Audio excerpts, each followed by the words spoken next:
everyone. Welcome to episode 10 of the Resilience Rundown. I'm your host, Thomas Bryant, and I have the pleasure today to be speaking with Evan Dornbush. Evan, could you introduce yourself to our viewers and maybe give them a little bit about your background? Yeah, hi. Thanks for having me on. My name is Evan.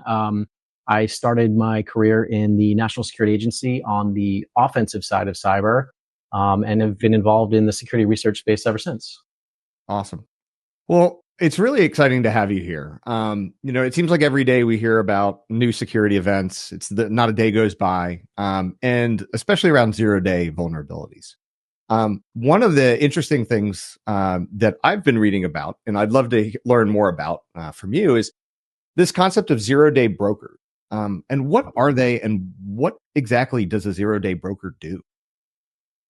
Yeah, so I guess let's look at the industry holistically. Cybersecurity is big business, right? I think my last check, maybe like $200 billion annually in products and services, and still growing at double-digit rates. And that's really to protect, 4.5 trillion with a T in the technology space. And the cybersecurity space exists because those technology manufacturers, they spend a lot of time and money on hiring very smart people to build things, and very smart people to do quality control on those things, those technical products.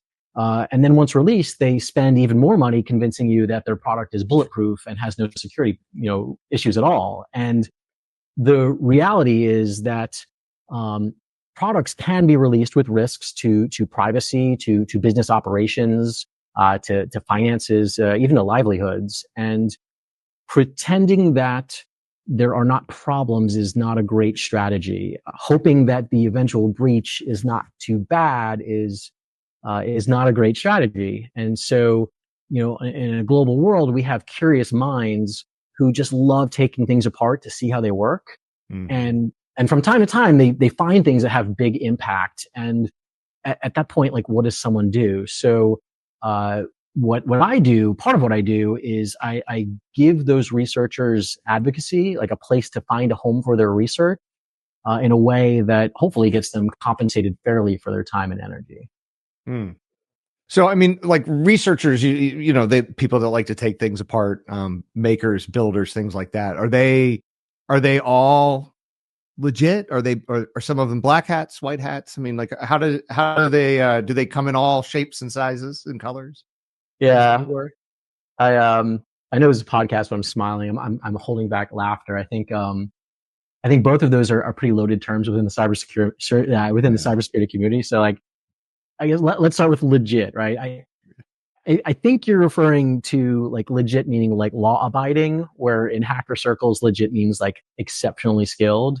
Yeah. And if I'm hearing you correctly, I think when you're talking about black hats, you're probably referring to like criminals, where I think in the research community, people take pride that information wants to be free, and that if I buy something, I don't need your permission to tear it apart and to inspect it because I own it. And research is largely considered to be, protected free speech. And so to combine all this, the community is filled with very skilled people. Not all are going to work within some formal, bug bounty program, and stay within scopes and, follow rules and, color between the lines. And there's reason for this. I think it's really recent that the vendor community even acknowledges that the research community exists. For a really long time, people in this space, who find flaws in software, they were met with cease and desists and legal threatenings of like you're violating your licenses, and so there's just been decades and decades of distrust between the two, and that's starting to change. But the vendor community still has a long way, I think, to go to make amends. And you couple that with just the modern economy, right? Researchers no longer want to get paid in publicity, right? In exposure. They're not social media influencers, right? They're not dropping bugs to launch some consulting company anymore. They want to, embrace capitalism and get, paid for their time and for the impact of their findings. So, yeah, I think there's probably a lot in your question, but at the end of the day, I think, just as the cybersecurity community has evolved, we've put the hoodies away and now we're all donning like, shirts with ties and buttons. The research community is the same way. I think, gone is this notion of anarchy and in is this spirit of capitalism. Yeah.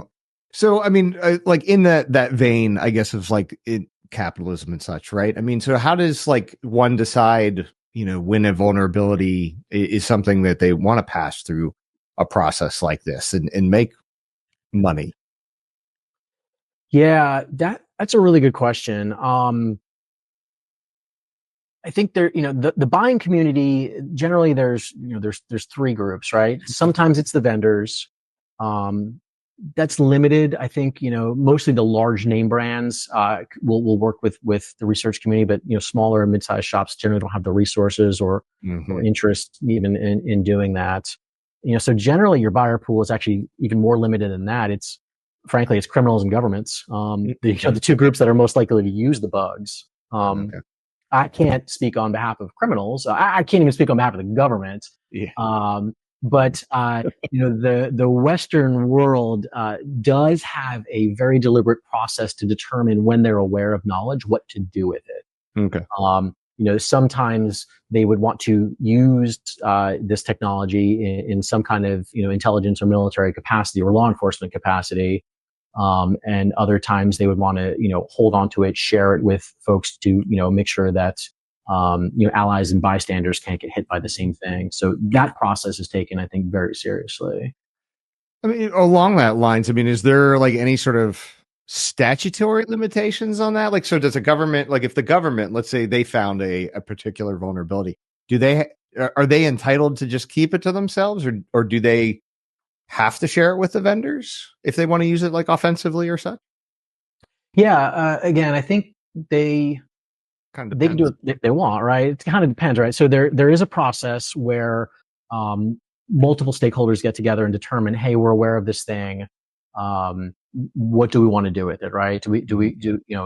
Especially in the business of purchasing something from the outside community, it becomes their IP and they can kind of do with it what they want. And so, there's definitely, I think, there's a time frame to take action. I think, and that starts even before the acquisition of the bug exists. It really starts when they find out that the thing exists, right? Because once the knowledge is out there, it's really tough to keep secret, right? Researchers, they don't work purely independently, and it's very common for something to be found multiple times independently.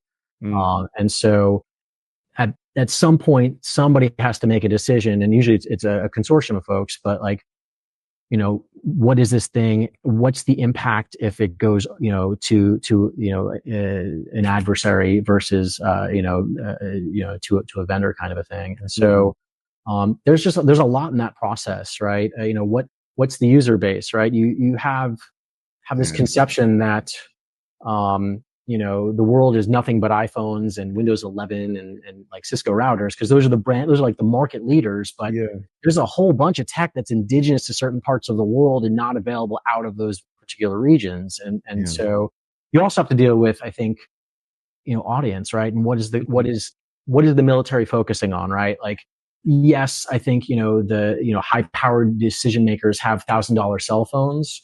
But right now, those pirates that are firing, arms at mercantile ships, they may just be using $50 radios. And so, the target market share versus like the global market share is something that I think these review boards want to consider before they determine what to do with the knowledge of a vulnerability. Yeah. So, I mean, like, let's say they get into, the researchers have decided that they want to sell this vulnerability.